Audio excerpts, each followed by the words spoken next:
ఇరాన్లో సంక్షోభం మరింత ముదురుతోంది. వరుసగా 13వ రోజు ఇరాన్పై అమెరికా దాడులు చేసింది.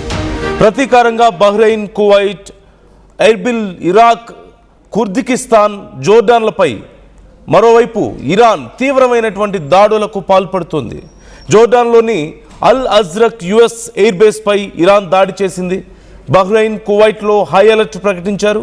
ఇరాన్ దాడులతో బహ్రెయిన్లో సైరన్ మోత మారుమ్రోగుతోంది. ఇరాన్ మిజైల్స్ను కువైట్ ఎయిర్ డిఫెన్స్ సిస్టమ్ చాలా వరకు అడ్డుకుంటున్నట్లుగా తెలుస్తోంది. మరోవైపు ఇరాన్లోని ఖురమాబాద్, జస్క్, అహ్వాజ్, బందర్ అబ్బాస్ సిటీలతో పాటుగా కేష్మ్ దీవిలో భారీ పేలుళ్లు సంభవిస్తున్నట్లుగా తెలుస్తోంది. రోజు రోజుకి దాడుల తీవ్రత ఇరువైపుల నుంచి పెరుగుతుండడం మనం చూస్తూనే ఉన్నాం. ఎక్కడా కూడా చర్చలనే మాట కానీ, శాంతి అనే పదం కానీ మనకి వినిపించడం లేదు. ప్రతిరోజు ఇరువైపుల ఇరు పక్షాలు చాలా తీవ్రమైనటువంటి లక్షల కోట్ల సంపదని నష్టపోతూ, మరోవైపు కొన్ని పదుల సంఖ్యలో మృతులు సంభవిస్తున్నటువంటి పరిస్థితి మనం చూస్తున్నాం. అయితే మేజర్గా ఈ మధ్య జరిగినటువంటి వరుస దాడులు ఒకసారి మనం చూస్తే, అమెరికా కేష్మ్ ద్వీపం మీద ఇరాన్ రివల్యూషనరీ గార్డ్స్ IRGC నౌకాదళ స్థావరాన్ని ధ్వంసం చేసింది కేష్మ్ ద్వీపంలో. అలాగే డ్రోన్ ప్రయోగాలు చేసేటువంటి, నిల్వ చేసేటువంటి కేంద్రాలను కూడా అక్కడ ధ్వంసం చేసింది. At the same time Isfahan ప్రావిన్స్లో కూడా చాలా తీవ్రమైనటువంటి క్షిపణి దాడులకు పాల్పడుతూ వస్తుంది. క్షిపణి మద్దతు కేంద్రాలు, సైనిక లాజిస్టిక్స్ సదుపాయాల మీద వైమానిక దాడులు చేస్తూ వచ్చింది.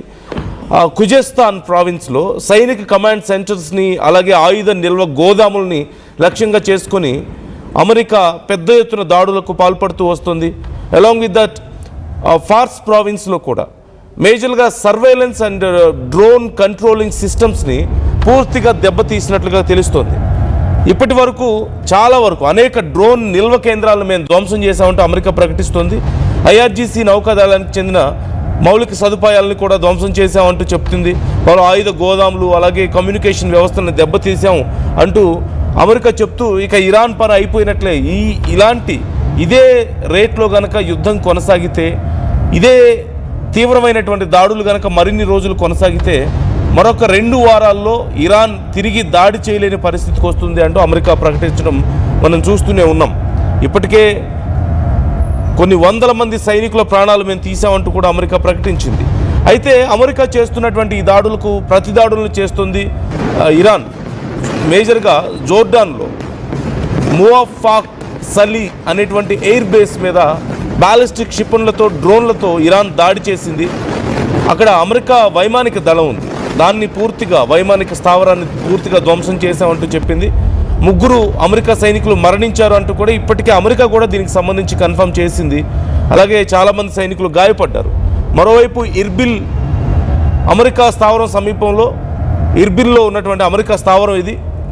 దీన్ని కూడా రాకెట్లు, డ్రోన్లతో చాలా విధ్వంసం చేసింది ఇరాన్. వాటితో పాటుగా ఇటు బహ్రెయిన్లో ఉన్నటువంటి అమెరికా సైనిక స్థావరాల లక్ష్యాలుగా క్షిపణులు, డ్రోన్లతో దాడి చేసింది. కానీ చాలా వరకు వాళ్ళ ఎయిర్ డిఫెన్స్ సిస్టమ్ వాటిని ఎదుర్కొంది అని చెప్పినప్పటికీ కొన్ని మిజైల్స్ అండ్ డ్రోన్స్ మాత్రం టార్గెట్స్ని రీచ్ అయ్యాయంటూ ఇప్పటికే కన్ఫర్మ్ చేశారు. వాటితో పాటు కువైట్ మీద కూడా చాలా తీవ్రమైనటువంటి దాడులు చేస్తున్నట్లు కనపడుతుంది. ఇక రెడ్ సీలో సిచ్యువేషన్ కూడా రోజు రోజుకి దిగజారిపోతుంది. ఇరాన్ మద్దతున్నటువంటి హౌతీ బలగాలు 2 సౌదీకి సంబంధించినటువంటి చమురు ట్యాంకర్ల మీద దాడులు చేశారు.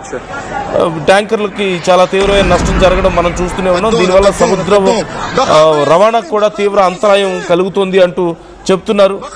ఇప్పటి వరకు ఈ దాడుల్లో గత లాస్ట్ 6 or 7 డేస్లో జరిగినటువంటి దాడుల్లో జోర్డాన్ ఎయిర్ బేస్ దాడిలో 3 అమెరికాకు సంబంధించినటువంటి సైనికులు మరణించారు. అలాగే అధికారికంగా ఖచ్చితంగా నంబర్ తెలియకపోయినప్పటికీ కొన్ని వందల మంది అమెరికా సైనికులు గాయపడ్డారు అని జోర్డాన్, ఇరాక్, బహ్రెయిన్, కువైట్ ప్రాంతాల్లో దాడులు జరిగినట్లుగా ఇప్పటికే చెప్తున్నారు. ఈవెన్ ఇరాన్ కూడా చాలా తీవ్రమైనటువంటి దాడులకు పాల్పడుతుంది.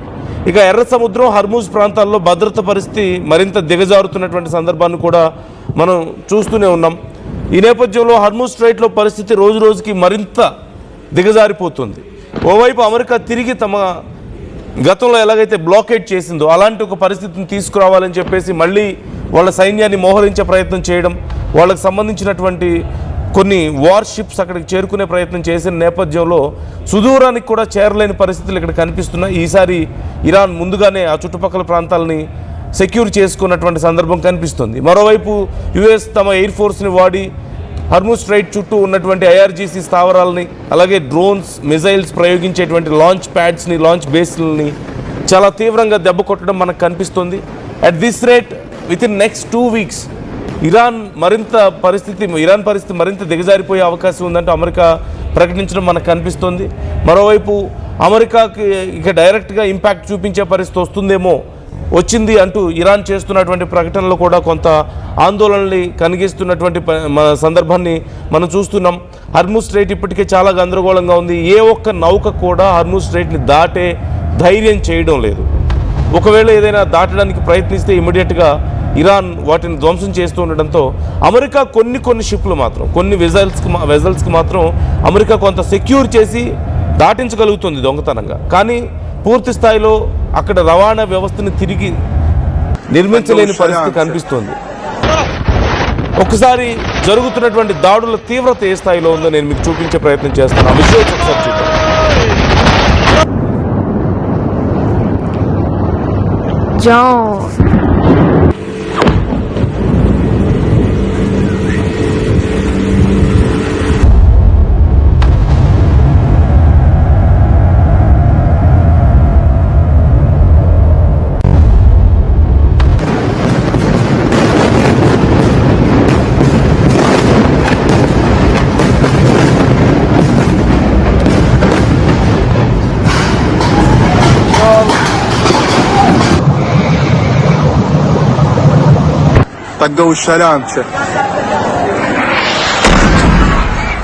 మరోవైపు స్ట్రైట్ ఆఫ్ హార్మూజ్ లాగానే బాబ్ అల్ మందెబ్లో కూడా ఇదే పరిస్థితి కనిపిస్తుంది. ఎర్ర సముద్రంలో అప్రాక్సిమేట్లీ 12% ఆఫ్ వరల్డ్స్ ట్రేడ్ జరిగేటువంటి ప్రాంతం అది.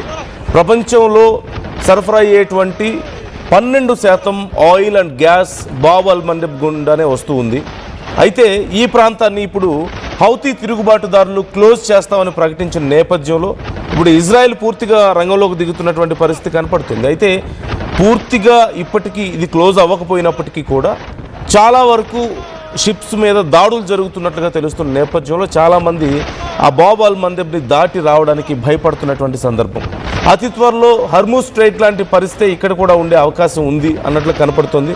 ముఖ్యంగా సౌదీ అరేబియా తన పైప్ లైన్ ద్వారా ఆ చివరి నుంచి ఈ చివరికి పూర్తిగా ఆయిల్ని సప్లై చేసుకుంటూ బాబ్ అల్ మందెబ్ నుంచి ట్రాన్స్పోర్ట్ చేసుకుంటూ వస్తుంది.